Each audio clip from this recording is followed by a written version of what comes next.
ഇന്ന് വ്യത്യസ്തമായ ഈ പ്രോഗ്രാം നിങ്ങൾക്ക് വളരെ അനുഗ്രഹമാകും. ഇന്ന് സ്ത്രീകൾ സമൂഹത്തിൽ പലതരത്തിലുള്ള കഷ്ടതകളുടെയും കുടുംബ പ്രശ്നങ്ങളുടെയും കടന്നു പോകുന്നുണ്ട്. ഒരുപക്ഷെ നമ്മുടെ സമൂഹത്തിൻ്റെ തെറ്റായ ചിന്തകൾ കൊണ്ടായിരിക്കാം സ്ത്രീകൾക്ക് വേണ്ട പ്രാതിനിധ്യം ജീവിതത്തിൽ ലഭിക്കാതെ പോകുന്നത്. നിങ്ങളുടെ വിഷയങ്ങൾ എത്ര വലുതാകട്ടെ, എത്ര പ്രയാസമുള്ളതാകട്ടെ, നിങ്ങൾ ദൈവത്തിൻ്റെ കരങ്ങളിലേക്ക് വിശ്വാസത്തോടെ സമർപ്പിക്കുമെങ്കിൽ ദൈവം നിങ്ങൾക്ക് പരിഹാരം തരും. പലതരത്തിലുള്ള കഷ്ടതകളും പ്രശ്നങ്ങളെ എല്ലാം അതിജീവിച്ചുകൊണ്ട് ഉന്നത വിജയം നേടിയ അനേക സ്ത്രീകളുമായി നമ്മൾ ഹൃദയം പങ്കുവയ്ക്കുമ്പോൾ ഈ പ്രോഗ്രാം കണ്ടുകൊണ്ടിരിക്കുന്ന നിങ്ങളുടെ ഹൃദയങ്ങൾക്ക് ഒരാശ്വാസമായി തീരട്ടെ എന്ന് ഞാൻ ആശംസിക്കുന്നു.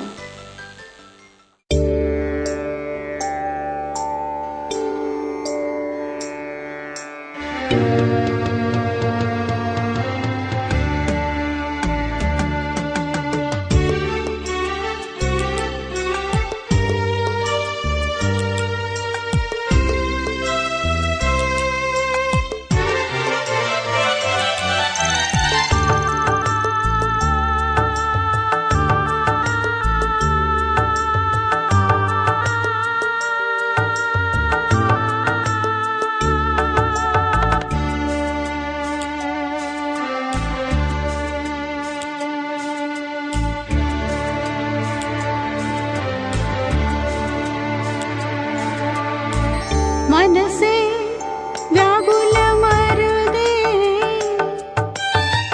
കരുതാൻ നിനക്കവൻ മനമടുത്തുണ്ട്. മനസ്സേ വ്യാകുലമരുതേ, കരുതാൻ നിനക്കവൻ മനമടുത്തുണ്ട്.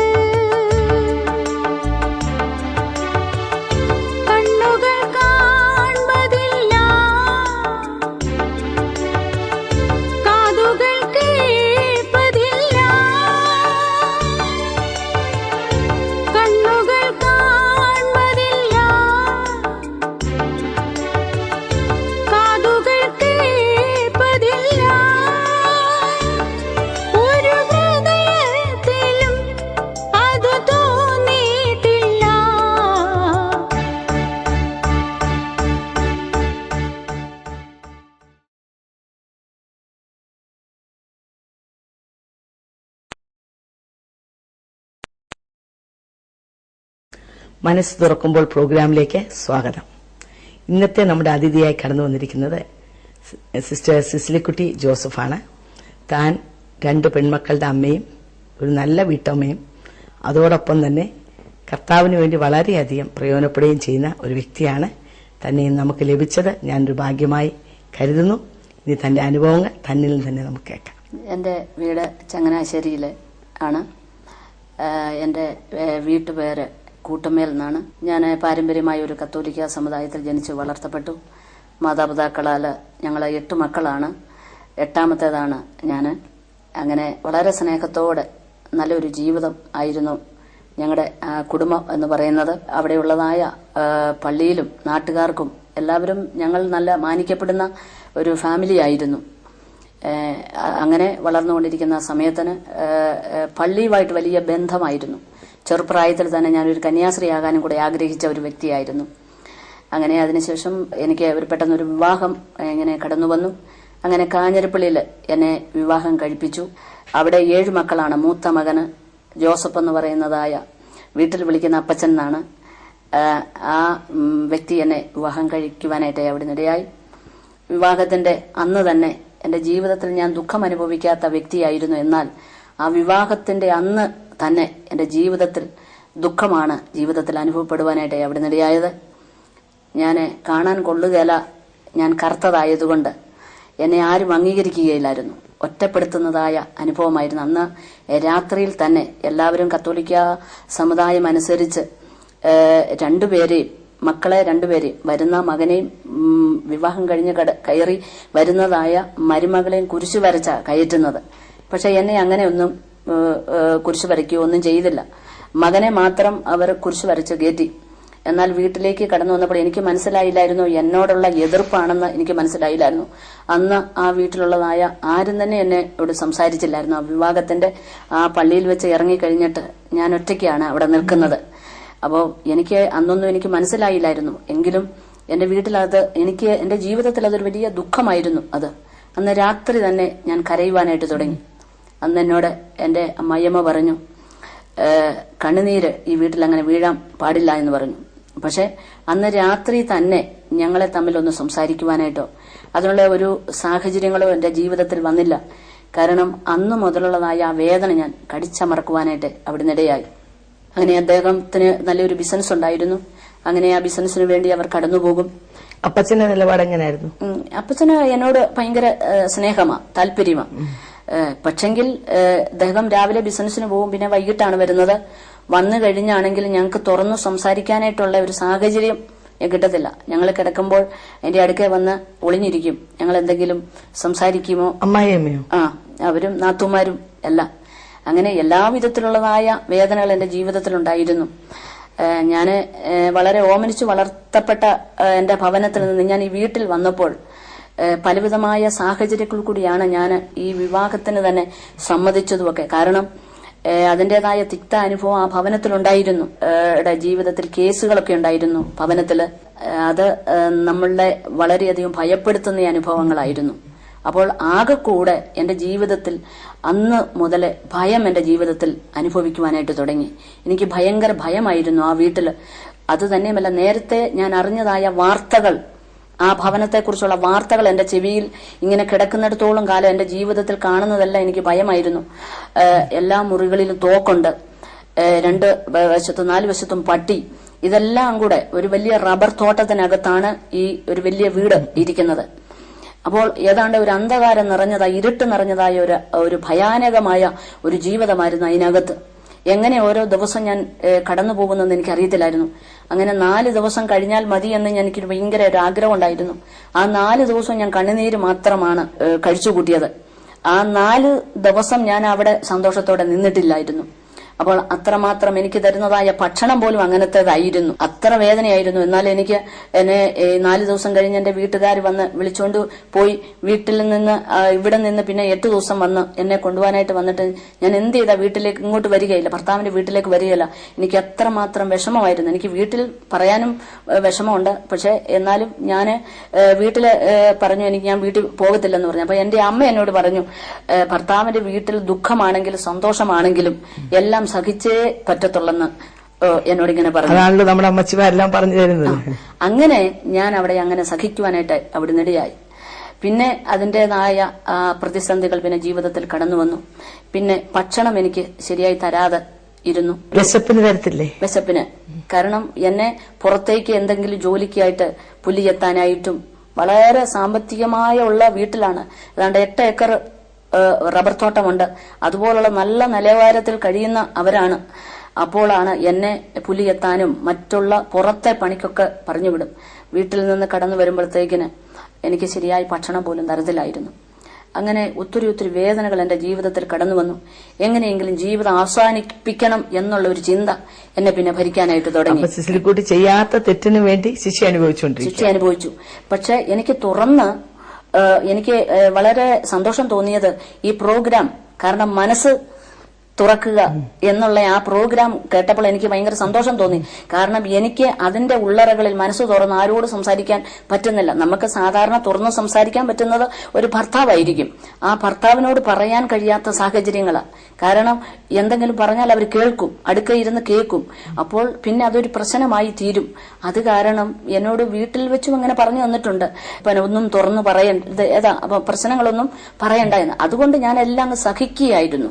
പക്ഷെ അന്ന് എനിക്ക് സഹിക്കാനുള്ള ഒരു കൃപ ദൈവം എനിക്ക് തന്നതായിരുന്നു എന്ന് പിന്നെ എനിക്ക് മനസ്സിലാകുവാനായിട്ട് അവിടെ നിന്നയായത്.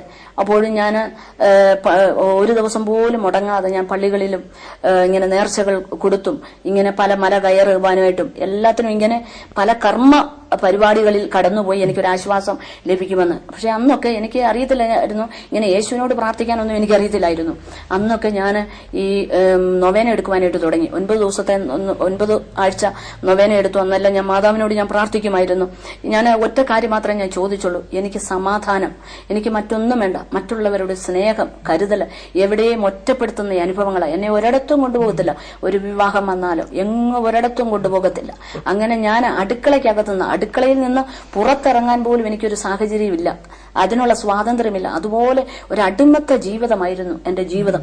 അതിനുശേഷം 6 മാസം കഴിഞ്ഞപ്പോൾ എന്റെ അനിയൻ കിട്ടി. അപ്പൊ അനിയന്റെ ഭാര്യ നല്ല സുന്ദരിയ. പിന്നെ ഈ അനിയത്തിയെയും കൊണ്ട് അമ്മയമ്മ എല്ലായിടത്തും പോകുകയൊക്കെ ചെയ്യും. അപ്പോഴും ഞാൻ അവിടെ ഒറ്റപ്പെടുന്ന ഒരു അനുഭവമാണ്. പക്ഷെ എനിക്ക് ഈ വേദന ആരോടും പറയാൻ പാടില്ലല്ലോ. ഞാൻ ഓരോ ദിവസവും ഇങ്ങനെ ജോലി ചെയ്ത് എനിക്ക് ജോലി ചെയ്യാൻ വേണ്ട വിധത്തിൽ അറിയത്തില്ലായിരുന്നു. അതിൻ്റെതായ പ്രതികൂലങ്ങൾ ഞാൻ അനുഭവിച്ചു. ജോലി വേണ്ട വിധത്തിൽ അറിയാൻ പാടില്ലാത്തത് കൊണ്ട്. പിന്നെ ഞാൻ അവിടെ രാവിലെ 1, 2 ചക്കയൊക്കെ വെട്ടി എന്റെ മുന്നിലോട്ട് ഇട്ടു തരും. ഞാൻ അത് മുഴുവൻ തന്നെ ഇരുന്ന് വെട്ടി അതെല്ലാം ശരിയാക്കണം. എനിക്കിതിനെക്കുറിച്ച് അറിയത്തില്ല. അങ്ങനെ മാനസികമായിട്ടും ശാരീരികമായിട്ടും ഞാൻ ഒരുപാട് പീഡനത്തിൽ കൂടെ ഞാൻ കടന്നു പോയതായ അനുഭവങ്ങളാണ്. അങ്ങനെയൊക്കെ എങ്ങനെ തരണം ചെയ്തതെന്ന് ചോദിച്ചാൽ എനിക്കറിയത്തില്ല. ഞാൻ ഓർക്കുന്നത് ഈ യേശുവിനെ കണ്ടുമുട്ടുവാൻ ദൈവം എന്നെ ആ അനുഭവത്തിൽ കൂടെ എന്നെ കടത്തിവിട്ടതായിരിക്കും എന്ന് ഇപ്പോഴൊക്കെ എനിക്ക് മനസ്സിലാകുവാനായിട്ട് അവിടെ നെടിയാകുന്നത്. അന്നൊക്കെ ഞാൻ പിന്നെ പള്ളിയിൽ പോയി കുമ്പസാരിച്ച് ഞാൻ അച്ഛനോടൊക്കെ കാര്യങ്ങളൊക്കെ പറയുമായിരുന്നു. അന്നൊക്കെ ഒരു അച്ഛൻ എന്നോട് പറഞ്ഞു ഇവർക്കെതിരായി ഒരു കേസ് കൊടുക്കാൻ പറഞ്ഞു. പക്ഷെ എന്നെ കൊണ്ട് അത് സാധിക്കത്തില്ലായിരുന്നു. അവർക്കെതിരായി ഒരു കേസ് കൊടുക്കാനായിട്ടൊന്നും ഞാൻ അതൊന്നും കേൾക്കാത്ത മട്ടിൽ ഞാൻ അങ്ങേയിരുന്നു. അന്നേരം ഞാനിങ്ങനെ പ്രാർത്ഥിക്കാനായിട്ട് തുടങ്ങി. അന്നും എനിക്കിതേ ഉള്ളൂ, ഈ കൊന്ത ചെല്ലുക, നൊവേന ചെല്ലുക, ഇത് മാത്രമേ എനിക്ക് അറിയത്തുള്ളായിരുന്നു. അത് കഴിഞ്ഞ് കുറച്ചുനാൾ കഴിഞ്ഞപ്പോൾ ഈ കരിസ്മാറ്റിക് ധ്യാനം വന്നപ്പോഴത്തേക്കിന് ഈ കരിസ്മാറ്റിക് ധ്യാനത്തിൽ ഞാൻ കടന്നുപോയി. അന്ന് ഞാൻ കരിസ്മാറ്റിക് ധ്യാനത്തിന് പോയപ്പോഴത്തേക്കിനാണ് അന്ന് അവിടുന്ന് ഒരു ബൈബിള്, കത്തോലിക്കരുടെ ഒരു ബൈബിള് കിട്ടി. ഞാനപ്പോ ഏത് പ്രയാസങ്ങൾ വന്നാലും ഞാൻ ഈ ബൈബിള് തുറന്നു നിൽക്കും. അന്ന് എന്റെ ഈ ഭർത്താവിന്റെ സഹോദരങ്ങളെല്ലാം എന്നെ യേശുവെന്ന് വിളിച്ച് എന്നെ കളിയാക്കുമായിരുന്നു. അന്ന് ഞാൻ രക്ഷിക്കപ്പെട്ടിട്ടില്ല, ഒന്നും ചെയ്തിട്ടില്ല. ഈ കരിസ്മാറ്റിക് ധ്യാനത്തിന് പോയി ഞാൻ ഈ ബൈബിള് വായിക്കുന്നതിനാണ് എന്നെ ഇങ്ങനെ കളിയാക്കുന്നത്. അറിഞ്ഞ സത്യത്തിൽ ദൈവത്തെ അറിയാനുള്ള പരിശ്രമം. അങ്ങനെ കടന്നുപോയി കഴിഞ്ഞ് എനിക്ക് ഒരു കുഞ്ഞുണ്ടായി കഴിഞ്ഞ് അത് വലിയൊരു പ്രശ്നത്തിൽ കൂടിയാണ് ആ കുഞ്ഞ് പുറത്തു വന്നത് തന്നെ. അതിനുശേഷം പിന്നെയും എന്റെ ജീവിതത്തിൽ പീഡനം വന്നു. ഞാൻ 1.5 വർഷത്തോളം ഈ കുഞ്ഞുമായിട്ട് എന്റെ വീട്ടിൽ തന്നെയാണ് നിന്നത്. കാരണം എനിക്ക് ഈ വീട്ടിലോട്ട് വരാനായിട്ട് എനിക്ക് കഴിയത്തില്ല.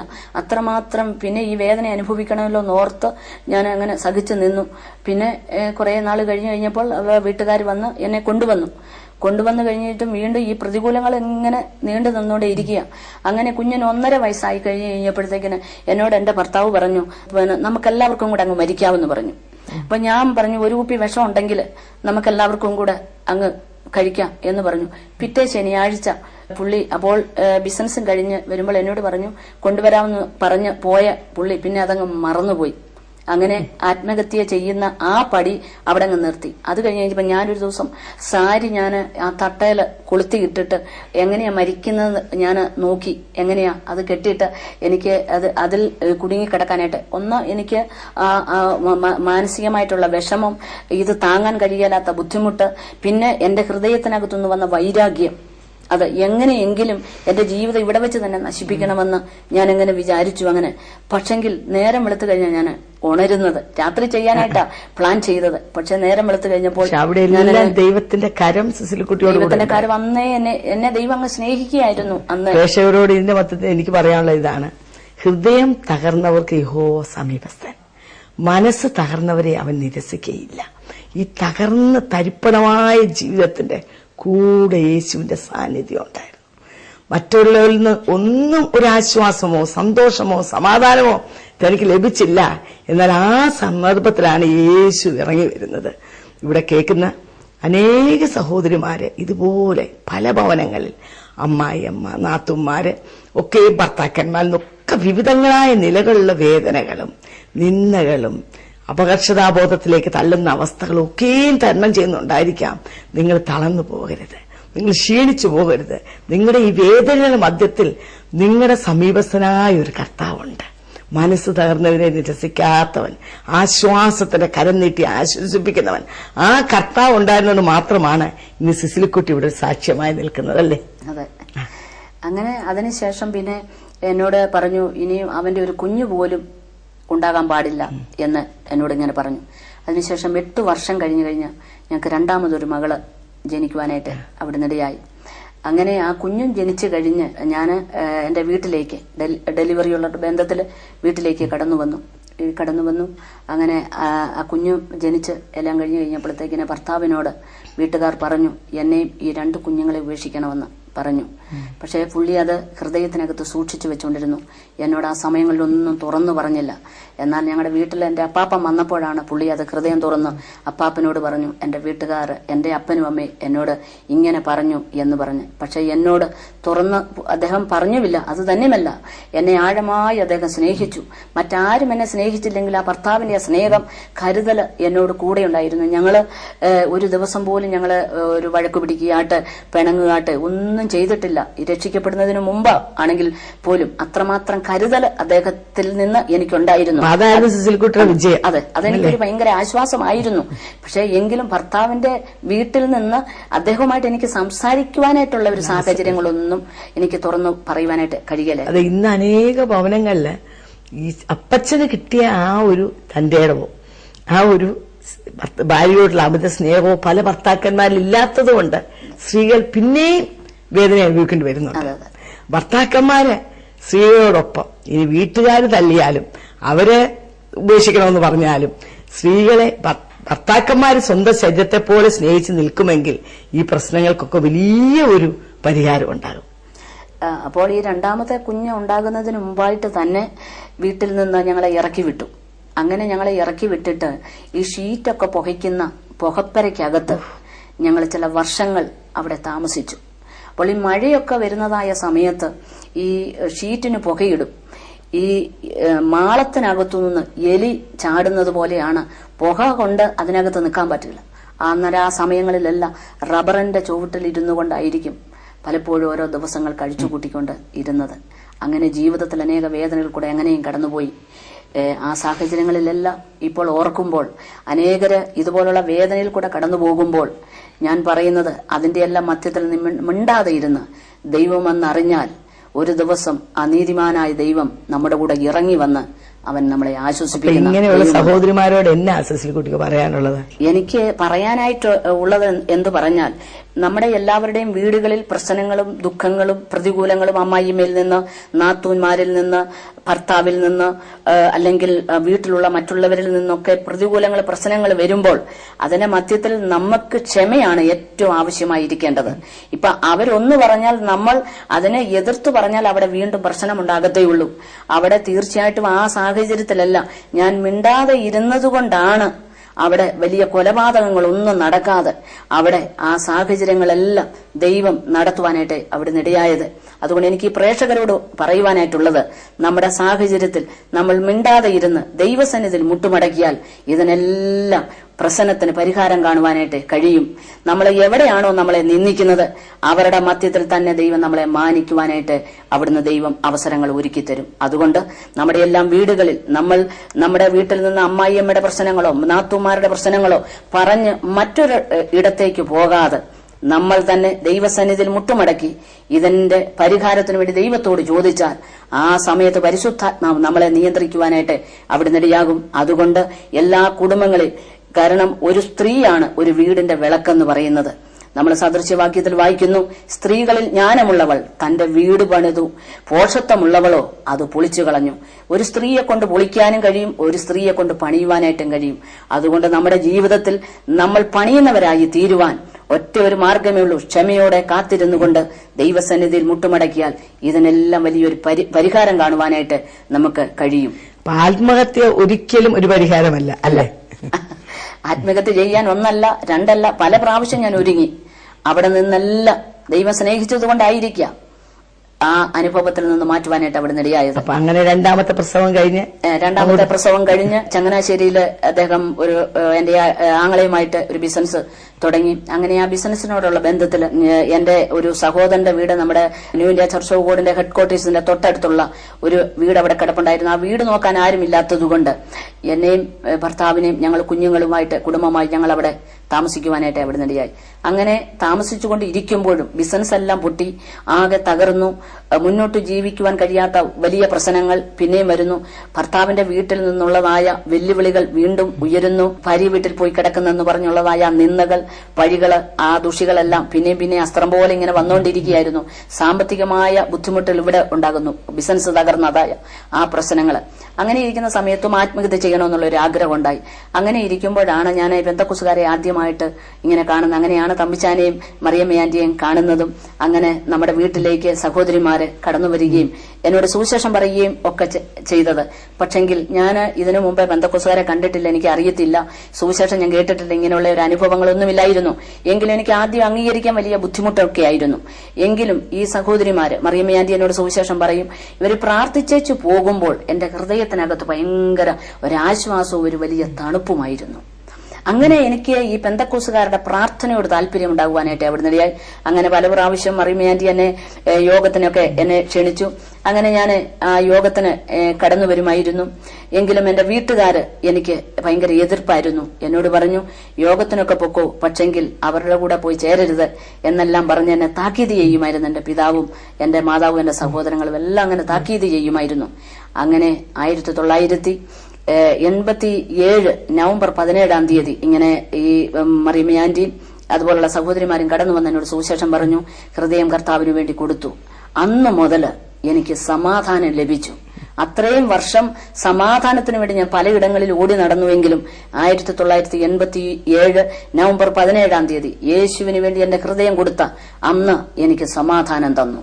അന്ന് മുതൽ ദൈവം എന്നെ സമാധാനത്തോടെ ദൈവം എന്നെ നടത്തുവാനായിട്ട് തുടങ്ങി. നമ്മൾ ബൈബിളിൽ ഇങ്ങനെ വായിക്കുന്നുണ്ട്, രക്ഷയ്ക്കായി കാംക്ഷിക്കുന്നവനെ ഞാൻ അതിലാക്കും. അപ്പം താൻ അറിഞ്ഞ സത്യത്തിൽ അതിനുവേണ്ടി എന്തും ചെയ്യാൻ തയ്യാറായി ആ നിലയിൽ വളരെ പരമാർത്ഥതയോടെ ദൈവത്തെ അന്വേഷിച്ചുകൊണ്ടിരുന്ന വ്യക്തിയായിരുന്നു സിസിലിക്കുട്ടി. അതുകൊണ്ട് ആ കാംക്ഷ ഉണ്ടായിരുന്നതുകൊണ്ട് ആ സത്യത്തിലേക്ക് തന്നെ കർത്താവ് നയിക്കുവാനിടയായി, അല്ലേ? അതെ. അങ്ങനെ രക്ഷിക്കപ്പെട്ടതിന് ശേഷം അത് ഏത് വർഷമാണെന്ന് ഓർക്കുന്നില്ല, ഞാൻ മറിയമ്മ ആന്റി 21 ദിവസം ഉപവാസത്തിലിരിക്കുന്നതായ സമയത്ത് എന്നെ വിളിച്ചു വരാൻ പറഞ്ഞു, പ്രാർത്ഥിക്കാമെന്ന് പറഞ്ഞു. അപ്പം അഭിഷേകം പ്രാപിക്കാനാണെന്ന് പറഞ്ഞു. എനിക്ക് അഭിഷേകം എന്താണെന്നൊന്നും എനിക്കറിയത്തില്ലായിരുന്നു. അന്ന് കുറച്ചു പേരുണ്ടായിരുന്നു അഭിഷേകം പ്രാപിക്കാനായിട്ട് ഇരുന്നു. ഞാൻ അത് കാണാനായിട്ട് വന്നു നിന്നതായിരുന്നു. എന്നാൽ ദൈവത്തിന്റെ പരിശുദ്ധാത്മാവ് എന്നെ അവിടെ വെച്ച് അഭിഷേകം ചെയ്യുവാനായിട്ട് അവിടെ നിടയായി. അന്യഭാഷ അടയാളത്തോടുകൂടെ ഞാനന്ന് ആ ഹോളിനകത്ത് മുഴുവനും ആത്മനദിയിലേക്ക് ഇറങ്ങുന്നത് പോലുള്ള ഒരു അനുഭവം എന്റെ ജീവിതത്തിലേക്ക് കടന്നു വന്നായിരുന്നു. അന്നാണ് വാസ്തവത്തിൽ എനിക്ക് ഉറപ്പും ധൈര്യവും കർത്താവ് തന്നത്. ഈ അഭിഷേകം പ്രാപിച്ചു കഴിഞ്ഞപ്പോൾ എനിക്ക് നല്ല ഉറപ്പ് കിട്ടുവാനായിട്ട് അവിടെ നിന്ന്. അതുവരെ എന്റെ ജീവിതത്തിൽ ഭയമായിരുന്നു, എന്ത് കണ്ടാലും എനിക്ക് ഭയമായിരുന്നു. മറ്റുള്ളവരെ കാണുമ്പോൾ പ്രാർത്ഥനയ്ക്ക് വരാൻ ഭയം, എല്ലാം ഭയമായിരുന്നു. ആ അഭിഷേകം പ്രാപിച്ച അന്ന് മുതൽ എനിക്കൊരു ധൈര്യം ഉണ്ടാകുവാനായിട്ട് അവിടെ നിന്ന്. ദൈവവചനത്തിൽ നമ്മൾ അതിലേക്ക് കാണുന്നേ, യേശുവിനെ 3 പ്രാവശ്യം തള്ളിപ്പറഞ്ഞു പത്രോസ്. എന്തുകൊണ്ടോ? ഭയം കൊണ്ട്. അങ്ങനെ ഭയപ്പെട്ട അതേ പത്രോസ് പരിശുദ്ധാത്മാവിനാൽ നിറഞ്ഞു കഴിഞ്ഞപ്പോൾ ആരെയും ഭയമില്ലാതെ എഴുന്നേറ്റ് പ്രസംഗിച്ചു. നിങ്ങൾ യേശുവിനെ ക്രൂശിച്ചു, ഞങ്ങൾ അതിന് സാക്ഷികൾ, ആ യേശുവിൽ കൂടെ അല്ലാതെ ആരും സ്വർഗരാജ്യത്തിൽ പോവുകയില്ല എന്ന് പ്രസംഗിക്കാനുള്ള ധൈര്യം ലഭിച്ചത് പരിശുദ്ധാത്മാവിന്റെ ശക്തിയാണ്, അല്ലേ? കർത്താവ് പറഞ്ഞു, നിങ്ങൾ യെരുശലേമിൽ നിന്ന് വാങ്ങിപ്പോകാതെ അവിടെ കാത്തിരുന്ന് ഉയരത്തുന്ന ശക്തി പ്രാപിച്ചിട്ട് എന്റെ സാക്ഷികളാണ്. അപ്പൊ അത് വലിയൊരു ശക്തിയാണ്. അപ്പൊ ആ ശക്തിയാൽ കർത്താവ് സിസിലിക്കുട്ടിയെ നിറച്ചു. അത് കഴിഞ്ഞ് ഞങ്ങള് ഒന്നിച്ച് സ്നാനപ്പെടണമെന്നൊക്കെ വിചാരിച്ച് ഇങ്ങനെ വളരെ താല്പര്യത്തോടെ ഇരുന്നു. സ്നാനം സത്യമാണെന്ന് മനസ്സിലായി. എങ്കിലും ഇങ്ങനെ പാരമ്പര്യം പിടിച്ചുകൊണ്ട് ഇങ്ങനെ ഇരുന്നു. സ്നാനപ്പെടേണ്ട ആവശ്യമില്ല എന്നെല്ലാം വിചാരിച്ചു. എങ്ങനെ ഇരുന്നു. എങ്കിലും ബൈബിൾ വായിക്കുമ്പോൾ സ്നാനത്തെക്കുറിച്ച് തന്നെ ഒരു ദിവസം എനിക്ക് ഇങ്ങനെ ദർശനം തന്നെ കാണിച്ചു. ഇങ്ങനെ ഞാൻ സ്നാനപ്പെടുന്നതായിട്ടൊക്കെ ഞാൻ ഓടി വന്ന് അന്ന് മറിയമ്മ ആന്റിയോട് ഞാൻ കിടന്ന് ഇങ്ങനെ കാണിച്ചപ്പോൾ ദർശനം കണ്ടപ്പോൾ ഞാൻ വന്ന് പറഞ്ഞു. അപ്പൊ എന്നോട് പറഞ്ഞത് സ്നാനത്തെക്കുറിച്ച് കാണിക്കുന്ന ആണെന്നെല്ലാം പറഞ്ഞ് വീണ്ടും ഇരുന്ന് ഞാൻ ഇങ്ങനെ പ്രാർത്ഥിച്ചു. അതിനുശേഷം തമ്പിച്ചാൻ ഒരു ദിവസം മലബാറിന് പോവുക, അതിന് അന്ന് എന്റെ ഭർത്താവിനെ കൂടെ വിളിച്ചോണ്ട് പോയി. മലബാറിൽ പോയി. അവിടെ പോയി കഴിഞ്ഞപ്പോൾ അവിടെ ഒരു സ്നാനം നടക്കുന്നത് കണ്ടപ്പോൾ അദ്ദേഹത്തിന് സ്നാനപ്പെടണമെന്നുള്ളൊരു ആഗ്രഹം ഉണ്ടായി. അങ്ങനെ അവിടെ വെച്ച് സ്നാനം കഴിഞ്ഞാണ് വീട്ടിലേക്ക് കടന്നു വന്ന്. അത് കഴിഞ്ഞാണ് എന്നോട് പറയുന്നത് ഇങ്ങനെ ഞാൻ സ്നാനപ്പെട്ടു എന്നെല്ലാം പറഞ്ഞ. അന്ന് മുതൽ പിന്നെ എനിക്കൊരു വാഞ്ചയായിരുന്നു, എനിക്കൊരു ഭയങ്കര ആഗ്രഹമായിരുന്നു എനിക്കും സ്നാനപ്പെടണമെന്ന്. അങ്ങനെ ചിങ്ങവനത്തെ ആദ്യത്തെ കൺവെൻഷൻ നടക്കുന്നതായ സമയത്ത് ഞാനും അന്ന് സ്നാനപ്പെടുവാനായിട്ട് അവിടെ നിടയായി. അപ്പൊ സിസിൽകുട്ടി, ഞാൻ ചോദിച്ചോട്ടെ, ഈ സ്നാനം എന്ന് പറയുന്നത് പെന്തിക്കോസുകാരോട് ചേരാനല്ലല്ലോ? അല്ല. പിന്നെ യേശുവിനോട് ചേരുവാനാണ് സ്നാനം. ഇന്ന് അനേകർക്ക് ഒരു തെറ്റിദ്ധാരണയുണ്ട്. ഈ സ്നാനപ്പെടുത്തി പെന്തിക്കോസിൽ ചേരുക. പെന്തിക്കോസ് എന്ന് പറയുന്ന ഒരു സഭയല്ല, അതൊരു അനുഭവം മാത്രമല്ലേ. പെന്തിക്കോസ് പെരുന്നാളിന്റെ ദിവസമാണ് പരിശുദ്ധാത്മാവ് ലോകത്തിലേക്ക് ഇറങ്ങി വന്നത്. അപ്പൊ ആ അനുഭവം പ്രാപിച്ച യേശുവിന്റെ അമ്മയായ മറിയയും സ്ലീഹന്മാരും അങ്ങനെ 120 പേരുണ്ടായിരുന്നു. അവരെല്ലാം ഈ അനുഭവം പ്രാപിച്ചു. അപ്പൊ അവർക്കാണ് ആദ്യമായി പെന്തിക്കോസുകാർ എന്ന് കളിയാക്കിയുള്ള പേര് ലഭിച്ചത്. അപ്പൊ നമ്മളും ആ അനുഭവം പ്രാപിച്ചവരായതുകൊണ്ട് ലോകം കളിയാക്കി വിളിക്കുന്ന ഒരു പേരെന്നല്ലാതെ അതൊരു സഭയല്ല, അതൊരു അനുഭവമാണ്. അതുപോലെ ഈ സ്നാനം എന്ന് പറയുന്ന പെന്തിക്കോസ് എന്ന് പറയുന്ന കൂട്ടരുടെ അല്ല, അത് ദൈവത്തിന്റെ വചനത്തിൽ വളരെ വ്യക്തമായി എഴുതിയിരിക്കുന്നതുകൊണ്ടും യേശുവിനോട് ചേരുവാൻ നാം സ്നാനം ഏൽക്കുന്നു. അതാണല്ലോ സിസിലിക്കുട്ടി. അതെ, അങ്ങനെയാണ്. അങ്ങനെ ആ വചനം എന്നെ ഉറപ്പിച്ചു. അങ്ങനെ ഞാൻ സ്നാനം കഴിഞ്ഞ് വീട്ടിലേക്ക് കടന്നു വന്നപ്പോൾ എന്റെ സഹോദരന്മാർ അന്ന് തന്നെ അറിഞ്ഞു, ഞാൻ സ്നാനപ്പെട്ടെന്നുള്ള വിവരം അറിഞ്ഞു. പക്ഷെ അവരോട് എതിർത്ത് സംസാരിക്കാനായിട്ടുള്ള കഴിവോ തന്റെ ഒന്നും എനിക്കില്ലായിരുന്നു. പക്ഷെങ്കിൽ ഞാൻ ഇങ്ങനെ യേശുവിനോട് പറഞ്ഞു, യേശുവേ, ഇവരുടെ നാവിനെ നീ ബന്ധിക്കണേ, ഇവരാരും എന്നോട് ഒന്നും പറയരുതേ എന്ന്. എന്റെ അന്നേരത്തെ ആ പ്രാർത്ഥന എന്റെ ദൈവം അത് കേട്ടു. അവര് വന്ന് നോക്കിയേച്ചു പോയതല്ലാതെ ഒന്നും എന്നോട് പറഞ്ഞില്ല. അതിനുശേഷം ഒരു 5-6 ദിവസം കഴിഞ്ഞപ്പോൾ എന്റെ സഹോദരൻ പറഞ്ഞു അദ്ദേഹത്തിന്റെ വീട്ടിലേക്ക് കടന്നു ചെല്ലണമെന്ന് പറഞ്ഞു. അപ്പോൾ ഞാൻ കടന്നു ചെല്ലുന്നതിന് മുമ്പ് ഞാനിങ്ങനെ പ്രാർത്ഥിച്ചപ്പോൾ എന്നെ ഒരു ദർശനം പോലെ എന്നെ കാണിച്ചു, ഒരു പുരോഹിതനെ എന്നെ കാണിച്ചു. അപ്പോൾ ഓടി വന്ന് ഞാൻ ഉടനെ വന്ന് ഞാൻ തമ്പുരാനോടും ആന്റിയോടും പറഞ്ഞ് എന്നോട് പറഞ്ഞു, പൊക്കോ, ഞങ്ങൾ പ്രാർത്ഥിച്ചോളാം എന്ന് പറഞ്ഞു. അവിടെ ചെന്ന് കഴിഞ്ഞപ്പോൾ അത് തന്നെ ഞാൻ കണ്ടു. ആ പുരോഹിതന്റെ മുന്നിലാണ് എന്നെ ഈ സഹോദരൻ വിളിച്ചത്. അവിടെ വന്ന് കാര്യങ്ങളെല്ലാം ഇങ്ങനെ ചോദിച്ചു. അപ്പോൾ അദ്ദേഹം എന്നോട് ഇങ്ങനെ പറഞ്ഞു, നിന്നെ ഇങ്ങനെ ഈ അനുഭവത്തിലേക്കെല്ലാം കൊണ്ടുപോയില്ലേ, അതുകൊണ്ട് നീ കുമ്പസാരിച്ചു കുർബാന കൈക്കൊണ്ടിട്ട് നീ മടങ്ങി വന്ന നിന്നെ ഈ സഭയിൽ ചേർക്കാം എന്നെല്ലാം പറഞ്ഞു. ഞാൻ അന്നേരം അദ്ദേഹത്തോട് ഞാൻ പറഞ്ഞു, ഒരിക്കലും ഞാൻ ഈ അറിഞ്ഞ സത്യം വിട്ടിട്ട് ഞാൻ ഒരിക്കലും പോവുകയില്ല. ഞാൻ എന്റെ ഈ ബൈബിൾ ഉണ്ടായിരുന്നു, എന്നോട് ചോദിച്ചു ഈ ആധാര പുസ്തകം എന്താ എന്നൊക്കെ എന്നോട് ചോദിച്ചു വന്ന് ഞാൻ പറഞ്ഞു, നിങ്ങളാണ് പുരോഹിതന്മാരാണ് ഈ ബൈബിളുമായിട്ട് നടക്കേണ്ടത്. പക്ഷെങ്കിൽ അത് നിങ്ങളാരും ഞങ്ങളെ പഠിപ്പിച്ചില്ല. പക്ഷെ ഇപ്പോൾ ഞാനിത് കയ്യിലെടുത്തു. അന്നു മുതൽ എന്റെ ജീവിതത്തിൽ സമാധാനം ലഭിച്ചെന്ന് ഞാൻ അദ്ദേഹത്തോട് പറയുവാനായിട്ട് അവിടുന്ന് ഇടയായി. ഇപ്പൊ കാരിസ്മാറ്റിക് ഒക്കെ വന്നോണ്ട് ഒത്തിരി വ്യത്യാസമായി. ഒത്തിരി അച്ഛന്മാരും അമ്മമാരും ഒത്തിരി പേര് ഈ അനുഭവം പ്രാപിക്കും. ഒത്തിരി പേര് വലിയ സന്തോഷകരമായ ഒരു കാര്യം. കാരണം അന്ന് മുതൽ ഞാൻ ഈ പുരോഹിതന്മാർക്ക് വേണ്ടി ഞാൻ പ്രാർത്ഥിക്കുന്നുണ്ടായിരുന്നു. അവരെല്ലാം ഈ സത്യം ഒന്ന് അറിയണം, എന്റെ വീട്ടുകാര് എന്റെ ചാർച്ചക്കാരെല്ലാം ഈ സത്യം ഒന്ന് അറിയണം എന്നുള്ള ഒരു ആഗ്രഹം എന്റെ ജീവിതത്തിലുണ്ടായിരുന്നു. കാരണം സത്യമറിയാതെ അനേകരുടെ കണ്ണ് കുരുടായി പോയിരിക്കുകയാണ്. കാരണം സത്യം വെളിപ്പെടുത്തുന്നില്ല. അപ്പോൾ സത്യം എപ്പോൾ അറിയുന്നു അപ്പോൾ മാത്രമേ സത്യം നമ്മളെ സ്വാതന്ത്ര്യത്തിലേക്ക് നടത്തത്തുള്ളൂ. ഇന്ന് അനേകർ ഈ സത്യം പറയുന്നില്ല. സത്യം പറഞ്ഞെങ്കിൽ മാത്രമേ ഇത് സ്വാതന്ത്ര്യത്തിലേക്ക് നടത്തുകയുള്ളൂ. അതിനുവേണ്ടി ഞാൻ പ്രാർത്ഥിച്ചുകൊണ്ടിരിക്കുക. ഈ വിശ്വാസത്തിലേക്ക് ഇറങ്ങിക്കഴിഞ്ഞു കഴിഞ്ഞപ്പോഴാണ് പിന്നെ വിശ്വാസത്തിന്റെ പരിശോധനകൾ ജീവിതത്തിൽ കടന്നു വന്നു. എന്റെ ജീവിതത്തിൽ രോഗം വന്നു. വയറിനകത്ത് ട്യൂമറായിരുന്നു. എന്റെ കാല് മുറിച്ചു കളയണമെന്ന് പറഞ്ഞു. അവിടെ നിന്നെല്ലാം ഈ പ്രതിസന്ധി ജീവിതത്തിൽ കടന്നു വന്നത് അതെന്റെ ജീവിതത്തിൽ അനേകർക്ക് അത് ആശ്വാസത്തിനും വിടുതലിനും കാരണമായി തീർന്നു. കാരണം സമാധാനമില്ലാത്തവർക്ക് ഞാൻ സമാധാനമില്ലാത്ത ഈ അനുഭവത്തിൽ കൂടെ കടന്നുപോയതുകൊണ്ട് അനേക സമാധാനമില്ലാത്തവർക്ക് വേണ്ടി പ്രാർത്ഥിക്കാൻ കർത്താവ് എനിക്കൊരു കൃപ തന്നു. അതുപോലെ തന്നെ അനേക രോഗികൾക്ക് വേണ്ടി പ്രാർത്ഥിക്കുവാൻ കർത്താവ്, കാരണം എനിക്ക് ഈ രോഗം വന്നതുകൊണ്ടാണ് എനിക്ക് ആ ഭാരം ഉണ്ടാകുവാനായിട്ട് അവിടുന്ന് അങ്ങനെ അനേക രോഗികൾക്ക് വേണ്ടി പ്രാർത്ഥിക്കാൻ കർത്താവ് എനിക്ക് കൃപ തന്നു. അങ്ങനെ ഈ പ്രതിസന്ധികളെല്ലാം ജീവിതത്തിൽ കടന്നു വന്നു. അങ്ങനെ വന്നപ്പോൾ ചിങ്ങവനത്ത് ഞാൻ വന്ന് ായ സമയത്താണ് എല്ലാവരും കൈവിട്ടതായ ഒരു അനുഭവം ജീവിതത്തിൽ വന്നപ്പോൾ ദൈവത്തിന്റെ പരിശുദ്ധാത്മാവ് എന്നെ ഈ പ്രവചന ശുശ്രൂഷയാൽ ദൈവം എന്നെ നിറയ്ക്കുവാനായിട്ട് അവിടുന്ന് ഇടയായി. അന്നും എനിക്ക് തുറന്നു സംസാരിക്കുവാൻ മറ്റാരുമില്ലാതിരുന്നപ്പോഴും ഞാൻ എന്റെ ദൈവത്തോട് സംസാരിക്കുവാനായിട്ട് അവിടുന്ന് ഇടയായി. അങ്ങനെ കർത്താവ് എന്നെ ഈ ശുശ്രൂഷയിലേക്കും ദൈവനെ നടത്തുവാനായിട്ട് ഇന്ത്യ മുഴുവനും ദൈവം ഉപയോഗിച്ചുകൊണ്ടിരിക്കുക. അങ്ങനെ അതിൽ സന്തോഷം എന്തുകൊണ്ട് ഒന്നുമില്ല. അനേകരെ വിടുവിക്കുവാൻ നാം കേട്ടല്ലോ.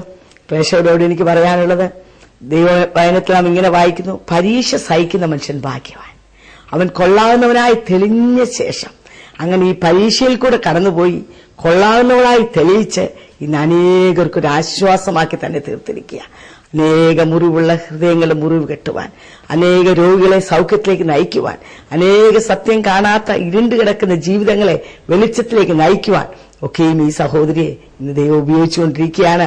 അങ്ങനെ തന്നെ പോലെ തന്നെ ഈ അവസ്ഥകൾ കൂടെ കടന്നുപോയിക്കൊണ്ടിരിക്കുന്ന എന്നെ കേൾക്കുന്ന എന്റെ പ്രിയപ്പെട്ട പ്രേക്ഷകരെ ദൈവം ഈ അവസ്ഥയിൽ കൂടെ നടത്തട്ടെ. നിങ്ങളുടെ പ്രശ്നങ്ങൾക്ക് പരിഹാരവും ആശ്വാസവും നൽകട്ടെ എന്ന് ആത്മാർത്ഥമായി പ്രാർത്ഥിച്ചുകൊണ്ട് ഞങ്ങളുടെ വാക്കിൽ വിരമിച്ചു.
മനസ്സ് തുറക്കുമ്പോൾ എന്ന പ്രോഗ്രാമിലേക്ക് ഏവർക്കും സ്വാഗതം.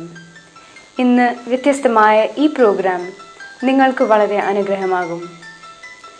ഇന്ന് സ്ത്രീകൾ സമൂഹത്തിൽ പലതരത്തിലുള്ള കഷ്ടതകളുടെയും കുടുംബ പ്രശ്നങ്ങളുടെയും കടന്നു പോകുന്നുണ്ട്. ഒരുപക്ഷെ നമ്മുടെ സമൂഹത്തിൻ്റെ തെറ്റായ ചിന്തകൾ കൊണ്ടായിരിക്കാം സ്ത്രീകൾക്ക് വേണ്ട പ്രാതിനിധ്യം ജീവിതത്തിൽ ലഭിക്കാതെ പോകുന്നത്. നിങ്ങളുടെ വിഷയങ്ങൾ എത്ര വലുതാകട്ടെ, എത്ര പ്രയാസമുള്ളതാകട്ടെ, നിങ്ങൾ ദൈവത്തിൻ്റെ കരങ്ങളിലേക്ക് വിശ്വാസത്തോട് സമർപ്പിക്കുമെങ്കിൽ ദൈവം നിങ്ങൾക്ക് പരിഹാരം തരും. പല പ്രശ്നങ്ങളെ അതിജീവിച്ച് ഉന്നത വിജയം നേടിയ അനേക സ്ത്രീകളുമായി നമ്മൾ ഹൃദയം പങ്കുവെക്കുമ്പോൾ ഈ പ്രോഗ്രാം കണ്ടുകൊണ്ടിരിക്കുന്ന നിങ്ങളുടെ ഹൃദയങ്ങൾക്ക് ഒരാശ്വാസമായി തീരട്ടെ എന്ന് ഞാൻ ആത്മാർത്ഥമായിട്ട് ആശംസിക്കുന്നു.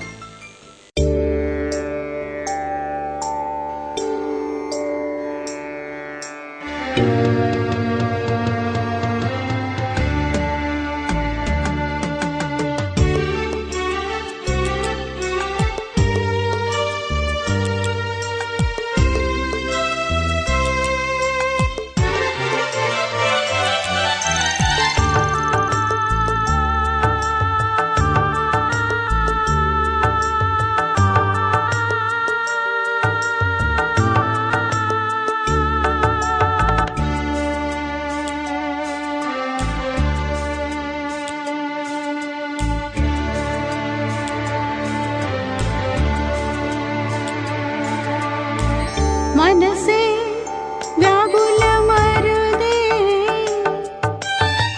കരുതാൻ നിനക്കവൻ മനമടുത്തുണ്ട്. മനസ്സേ വ്യാകുലമരുതേ, കരുതാൻ നിനക്കവൻ മനമടുത്തുണ്ട്. കണ്ണുകൾ കാൺമതില്ല, കാതുകൾ കേൾപ്പതില്ല. കണ്ണുകൾ കാൺമതില്ല, കാതുകൾ കേൾപ്പതില്ല. ഒരു ഹൃദയത്തിലും അത് തോന്നിയിട്ടില്ല.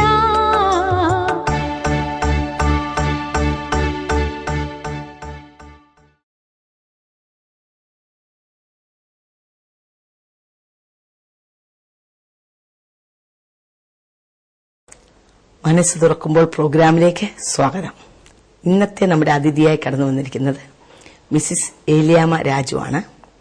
രാജു മാവേലിക്കര ഏലിയാമ്മ എന്ന് പറയുമ്പോൾ കേരളത്തിലുടനീളവും ഇന്ത്യയുടെ വിവിധ സ്റ്റേറ്റുകളിലും ലോകത്തിന് അനേക രാജ്യങ്ങളിലും വളരെയധികം ഗാന ശുശ്രൂഷയിലൂടെ ദൈവം ഉപയോഗിച്ച ദമ്പതികളാണ്. രാജു വളരെ നന്നായിട്ട് എല്ലാ മ്യൂസിക്കും ചെയ്യുകയും ഏലിയാമ്മ നന്നായി പാടുകയും അവർ രണ്ടുപേരും ചേർന്ന് പാടുകയും ഒക്കെയും ചെയ്യുന്ന ഒരു അനുഗ്രഹിക്കപ്പെട്ട കപ്പിളാണ് അവര്. അതുമാത്രമല്ല, നമ്മുടെ മനസ്സ് തുറക്കുമ്പോൾ എന്നുള്ള ഈ പ്രോഗ്രാമിലെ അതിന്റെ തീം സോങ് ആയ മനസ്സേ വ്യാകുലമരുതേ എന്നുള്ള പാട്ട് അത് ട്യൂൺ ചെയ്തത് രാജു മാവേലിക്കരയും അത് പാടുന്നത് സിസ്റ്റർ ഏലിയാമ്മ രാജുവുമാണ്.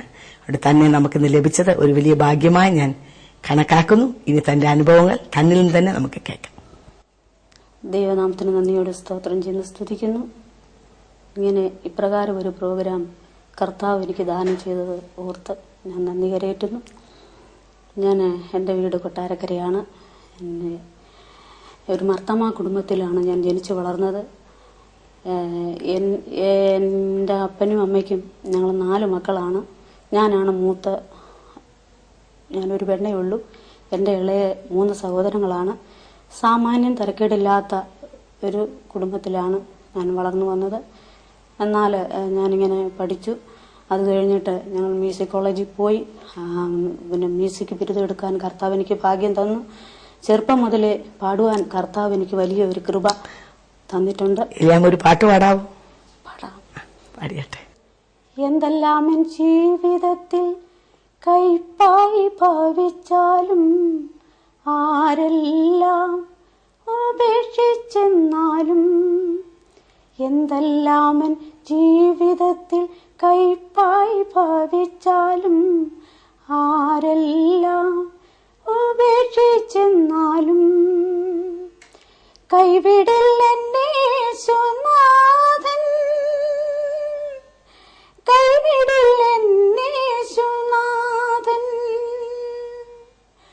കൈവിടില്ലെന്നെ യേശുനാഥൻ, കൈവിടില്ലെൻ യേശുനാഥൻ. നിലനിൽപ്പാൻ കൃപ വേണം,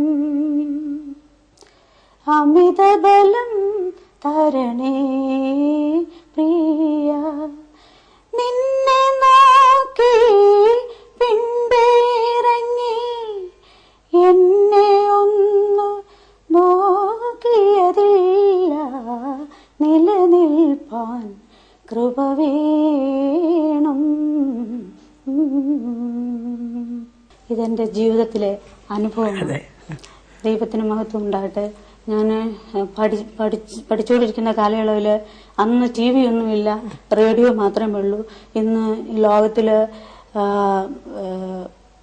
അറിയപ്പെടുന്ന ഒരു സഹോദരിയുമായി ഞങ്ങൾ ഒന്നിച്ചാണ്, ഞങ്ങള് ചിത്രയുമായി ഒന്നിച്ച് റേഡിയോ സ്റ്റേഷനിൽ ലളിതഗാനം പാടുവാനും ഒക്കെ ഇടയായിട്ടുണ്ട്.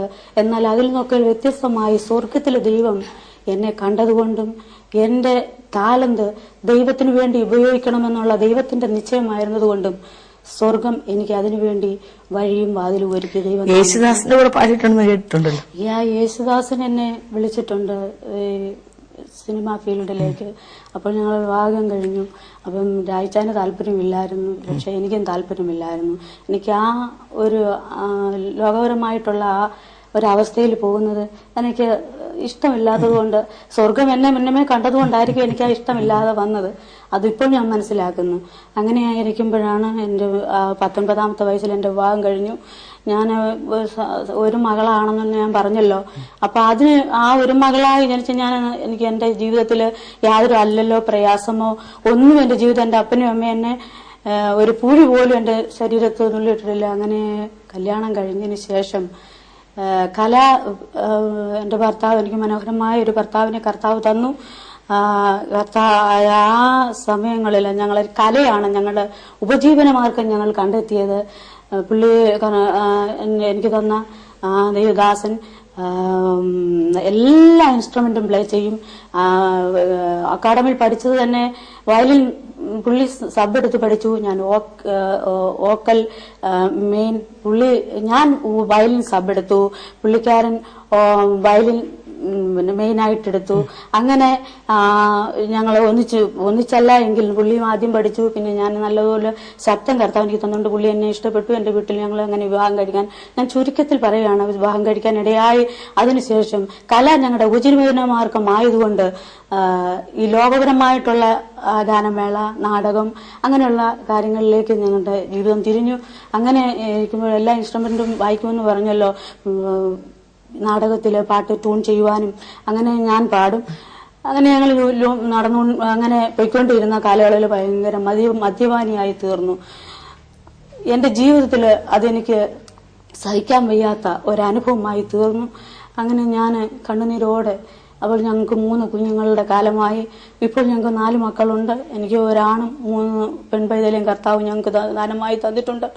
3 പൈതങ്ങളുമായി ഞാൻ ഇങ്ങനെ ഒരു പുള്ളി വരുമ്പോൾ പുൾ തണ്ണിയായിട്ടാണ് കടന്നു വരുന്നത്. 4 അരിക്ക് ബുദ്ധിമുട്ടുണ്ടായാൽ ഒരു ഇടിക്ക് ബുദ്ധിമുട്ടുണ്ടാകാതെ ആ അവസ്ഥയിൽ കഴിഞ്ഞുകൂടിയ ഒരു ജീവിതമായിരുന്നു എന്റേത്. എന്നാൽ എന്തൊക്കെ എന്നെ ചെയ്താലും ഞാൻ സഹിഷ്ണുതയോടെ ഞാൻ പ്രാർത്ഥിക്കുകയും, കുഞ്ഞിലെ എനിക്ക് ദൈവഭയമുണ്ടായിരുന്നു, ഞാൻ പ്രാർത്ഥിക്കുന്നവളായിരുന്നു. അതുകൊണ്ട് ഒരു ദൈവഭയം, ദൈവസ്നേഹം എൻ്റെ ഉള്ളിൽ കിടക്കുന്നത് കൊണ്ട്, സ്വർഗത്തിൽ ദൈവം എന്നെ കണ്ടതുകൊണ്ട്, ഇതെല്ലാം ചെയ്യുമ്പോഴൊക്കെ ഞങ്ങളെക്കുറിച്ച് ദൈവത്തിന് വലിയ ഉദ്ദേശമുള്ളത് കൊണ്ട് ഞാനെല്ലാം സഹിഷ്ണുതയോടുകൂടി എന്ത് ചെയ്താലും, ആദ്യകാലങ്ങളിലൊക്കെ ഞാൻ അത് ഇതൊക്കെ പറയുമായിരുന്നു. എനിക്ക് തന്നെയും പിന്നീട് ഇത് ഒരു പൈശാചികമാണല്ലോ എന്നുള്ള ഒരു ചിന്ത എൻ്റെ ഉള്ളിൽ കടന്നു വരികയും, ഞങ്ങളുടെ അടുത്ത് തന്നെ ഈ CPM കൂട്ടായ്മ ഉണ്ട്. അങ്ങനെ അവിടുത്തെ അമ്മമാര് വീട്ടിൽ കടന്നു വരും. ഞാൻ അവരോട് എൻ്റെ ഭാരം ഇറക്കി വെച്ച് അവരോട് പറഞ്ഞു, ഈ ഒരു മദ്യപാനത്തിൽ നിന്ന് ഒരു വിടുതലിന് വേണ്ടി ഞാൻ എന്ത് ചെയ്യണം? അപ്പൊ അവർ പറഞ്ഞു, സിസ്റ്റർ ഒരു കാര്യം ചെയ്യ്, പിന്നെ ശനിയാഴ്ച ദിവസം ഉപവസിക്കാൻ പറഞ്ഞു. അങ്ങനെ ഞാൻ ഉപവസിക്കാൻ തുടങ്ങി. പുള്ളി അറിഞ്ഞാൽ എന്റെ തല കൊയ്യും, അതാണ് അവസ്ഥ. അപ്പോൾ ഒരു മദ്യപാനിയുടെ അവസ്ഥ അത് അനുഭവിക്കുന്നവർക്ക് അത് അറിയാനും മനസ്സിലാക്കുവാനും ഒക്കത്തുള്ളൂ. നമ്മുടെ പ്രേക്ഷകർ അനേകര് ഈ അവസ്ഥയിൽ കൂടെ കടന്നു പോകുന്നവര് കാണും. അപ്പൊ അവരുടെ ആശ്വാസത്തിനായിട്ട് വല്ലതും പറയാനുണ്ടോ ഇല്ലേമ്മയ്ക്ക്? അതെ, ഇങ്ങനെ കടന്നു പോകുന്ന അനേകരുണ്ട് എന്ന് എനിക്ക് നല്ലതുപോലെ അറിയാം. എന്നാൽ അവരുടെ ആശ്വാസത്തിന് വേണ്ടി പ്രാർത്ഥിക്കുമ്പോൾ ഉത്തരം വരളുന്ന ഒരു ദൈവമുണ്ട്. കണ്ണുനീർ തൂകുമ്പോൾ മറുപടി തരുന്ന ഒരു കർത്താവുണ്ട്. ഞാൻ മുട്ടുമടക്കി ദൈവസന്നിധിയിൽ പ്രാർത്ഥിച്ചുകൊണ്ടേയിരുന്നു. എനിക്ക് എന്ന് ഇതിനൊരു വിടുതൽ തരും, എന്നിങ്ങനെ എനിക്കൊന്ന് സന്തോഷമായിട്ട് കഴിയാൻ ഇടയാകുമെന്ന് ഞാൻ പ്രാർത്ഥിച്ചുകൊണ്ടിരുന്നു. എന്റെ വീട്ടുകാരും നാട്ടുകാരൊക്കെ പറഞ്ഞു, നീ ഇവനെ അങ്ങ് ഉപേക്ഷിക്കുക എന്നൊക്കെ പറഞ്ഞ അവസ്ഥ എന്റെ ജീവിതത്തിൽ ഉണ്ടായിട്ടുണ്ട്. എന്നാൽ മദ്യപിച്ചിട്ട് വന്ന് എപ്പോഴും മർദ്ദിക്കുമായിരുന്നു. മദ്യപിച്ചിട്ട് വന്നിട്ട് എന്നാല് ഉപദ്രവിക്കും. അത് കഴിഞ്ഞാൽ പിന്നെ ഇതിന്റെ കെട്ടുമൊക്കെ വിട്ടു കഴിഞ്ഞാൽ പിന്നെ ഭയങ്കര സ്നേഹമാണ്, ഭയങ്കര സ്നേഹം എന്നോട്. എന്നെ സ്നേഹിക്കും. കുഞ്ഞുങ്ങൾ ബേക്കറിയൊക്കെ വാങ്ങിച്ചുകൊണ്ട് വന്നാൽ അത് സ്വന്തം കാലുകൊണ്ട് അതിനെ ചവിട്ടി തേച്ച് കുഞ്ഞുങ്ങൾ കഴിക്കാൻ ആകത്തില്ല.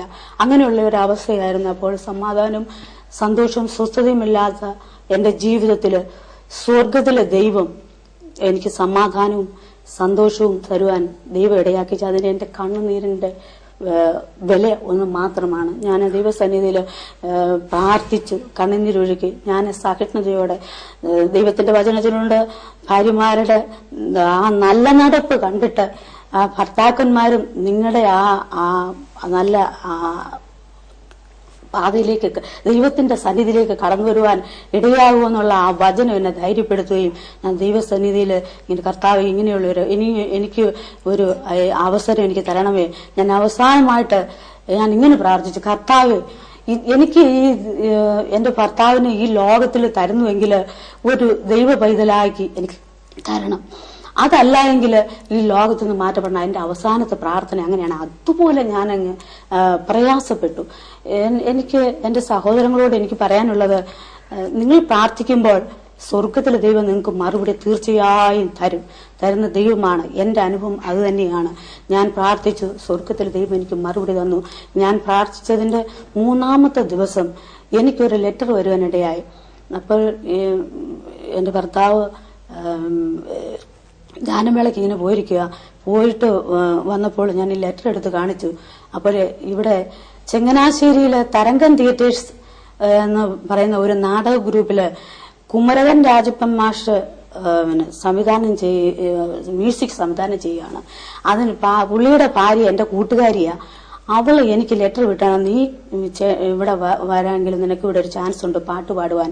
അങ്ങനെ 1982 ഞങ്ങൾ ചങ്ങനാശ്ശേരിയില്. അപ്പൊ ഞാൻ ലെറ്റർ കാണിച്ചപ്പോൾ പുള്ളിക്ക് വളരെ സന്തോഷമായി. പുള്ളിക്ക് കിട്ടുന്നത് കുടിച്ച് ഇങ്ങനെ നടക്കാം, എനിക്ക് കിട്ടുന്ന പൈസ കുഞ്ഞുങ്ങളെ നോക്കിക്കൊള്ളുമല്ലോ എന്ന് വലിയ സന്തോഷത്തിൽ ഞങ്ങൾ ഇവിടെ കടന്നു വന്നു, ചങ്ങനാശ്ശേരി കടന്നു വന്നു.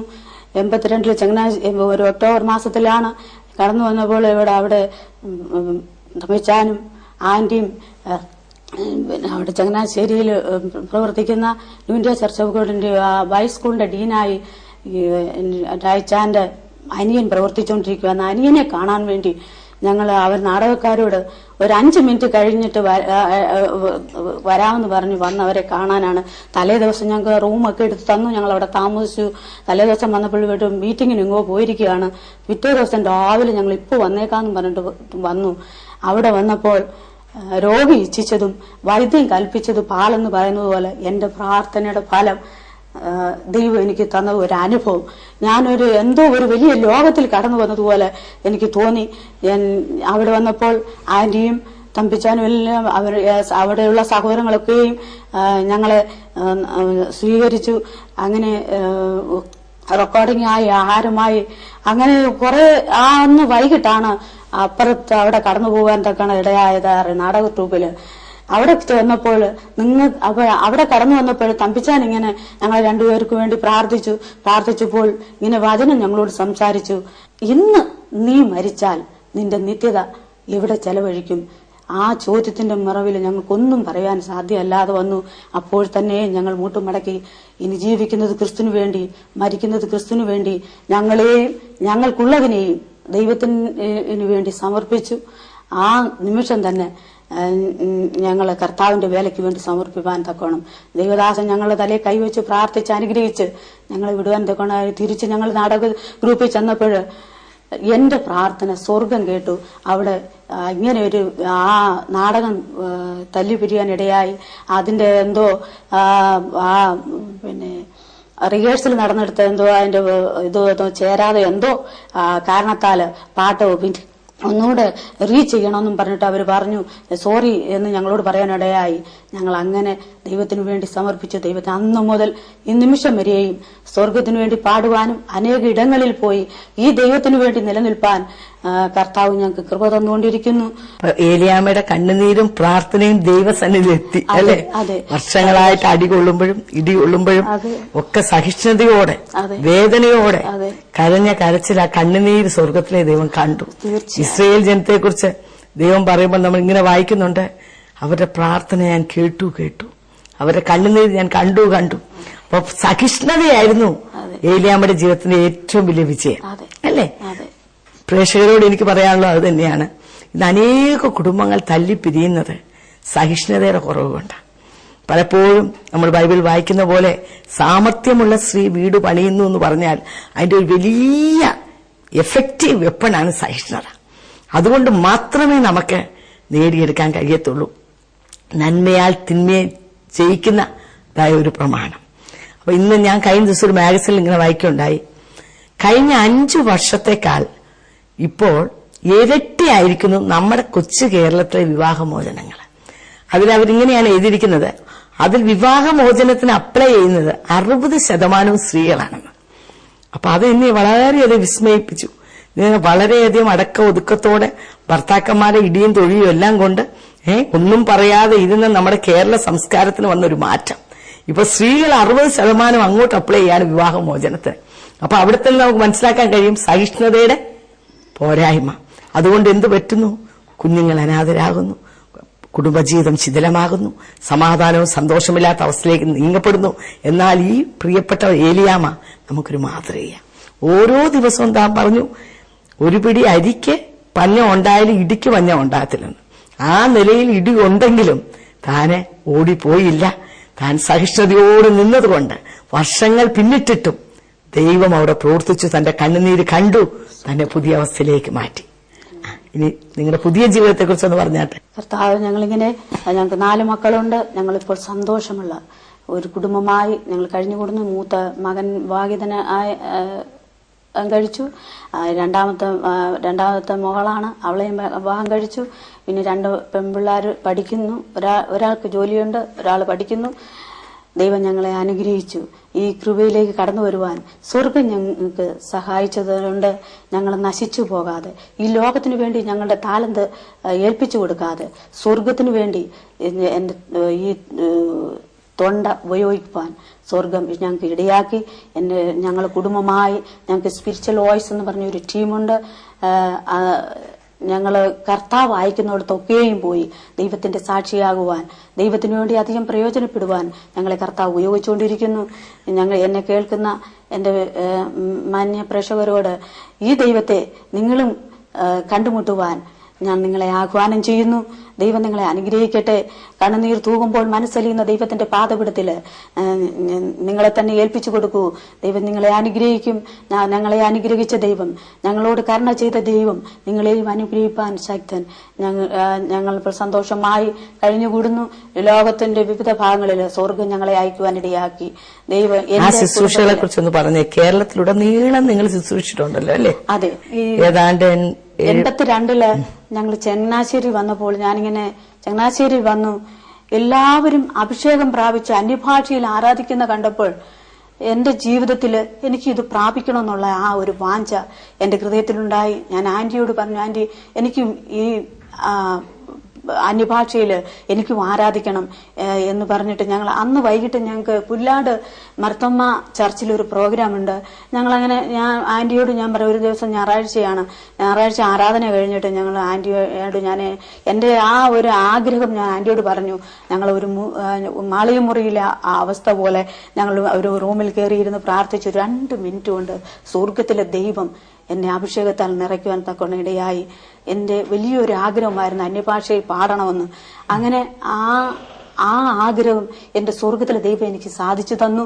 ഞാൻ അന്ന് വൈകിട്ട് പുല്ലാട് മർത്തോമ ചർച്ചില് യഹോവ ദൈവമാം വിശുദ്ധ ജാതി എന്നുള്ള പാട്ടുപാടി സ്വർഗത്തിലെ ദൈവത്തിന്റെ അത്യന്ത ശക്തി എന്റെ ശരീരത്തിൽ പകരുകയും ഞാൻ ആത്മാവിൽ പാടുവാൻ തക്കണം ഇടയാക്കി. അന്ന് മുതൽ ഇന്ന് വരെയും എനിക്ക് സ്റ്റേജ് പ്രോഗ്രാമിൽ ആത്മാവിലൊന്നും ആരാധിച്ചില്ലെങ്കിൽ എനിക്ക് വലിയൊരു മനസ്സിനൊരു ഭാരമാണ്. എന്റെ അന്യഭാഷയിൽ സ്വർഗത്തിലെ ദൈവത്തിന് ഒന്ന് ആരാധിക്കണമെന്നാണ് എന്റെ ആ ആഗ്രഹം. അത് ഞാൻ ഇവിടെ പാടിയാലും അന്യഭാഷയിൽ തന്നെ ആരാധിക്കും. അങ്ങനെ ആരാധിച്ചുകൊണ്ട് എന്റെ പ്രിയപ്പെട്ടവനെ എനിക്ക് പറഞ്ഞു തരുന്ന ട്യൂൺ ചെയ്ത് ആ പാട്ടാണ് ഞാൻ പാടുന്നത്. വീട്ടിൽ ചെല്ലുമ്പോ എന്നോട് വഴക്ക് പറയും, നീ കലുകുല എന്നൊന്നും സ്റ്റേജിൽ കയറി പറയല്ലേ, പാടല്ലേ, ഞാൻ പറഞ്ഞു തരുന്നത് പാടാവൂ എന്നോട് പറയും. ഞാൻ അതിനൊന്നും മറുപടി പറയാതെ ഞാൻ സ്വർഗത്തിൽ ദൈവത്തോട്, കർത്താവേ എനിക്ക് തന്ന ഈ അഭിഷേകം സത്യമെങ്കിൽ എന്റെ ദാസനും അത് കൊടുക്കണം, ഞങ്ങൾക്ക് ഒരുമിച്ച് സ്റ്റേജിൽ ദൈവത്തെ സ്തുതിക്കണം, ഇങ്ങനെ അന്യഭാഷയിൽ ആരാധിച്ച് ദൈവത്തെ മഹത്വപ്പെടുത്തണം. അങ്ങനെ ഞങ്ങൾ പാടിക്കൊണ്ടിരുന്നു, അങ്ങനെ ഞാൻ പ്രാർത്ഥിച്ചുകൊണ്ടിരുന്നു. അങ്ങനെ ഇരിക്കുമ്പോഴാണ് അമേരിക്കയിലെ ഒരു ദൈവദാസൻ 10 പാട്ട് ട്യൂൺ ചെയ്യാനായിട്ട് അച്ഛൻ്റെ കൈ കൊടുത്തു. അതിലൊരു പാട്ടാണ് മനസ്സേ വ്യാകുലം വരുതേ കരുതാൻ നിനക്കവൻ മനമെടുത്തുണ്ടെന്നുള്ള പാട്ട്. ആ പാട്ട് എന്റെ ട്യൂൺ തന്നെ ഒരു ദിവസം രാത്രി പ്രിയപ്പെട്ടവൻ ഇങ്ങനെ രാത്രി ഞങ്ങളുടെ റൂമിൽ ഇങ്ങനെ പ്രാർത്ഥിച്ചുകൊണ്ടിരിക്കുമ്പോൾ അന്യഭാഷയിൽ ഇങ്ങനെ ആരാധിക്കാൻ തുടങ്ങി. അങ്ങനെ അന്യഭാഷയിൽ ആരാധനപ്പോൾ ഞാൻ ഇങ്ങനെ പറഞ്ഞു, അത് നിർത്തരുത്, അത് കർത്താവ് അഭിഷേകത്താൽ അച്ഛനെ നിറയ്ക്കുമെന്ന് പറഞ്ഞു.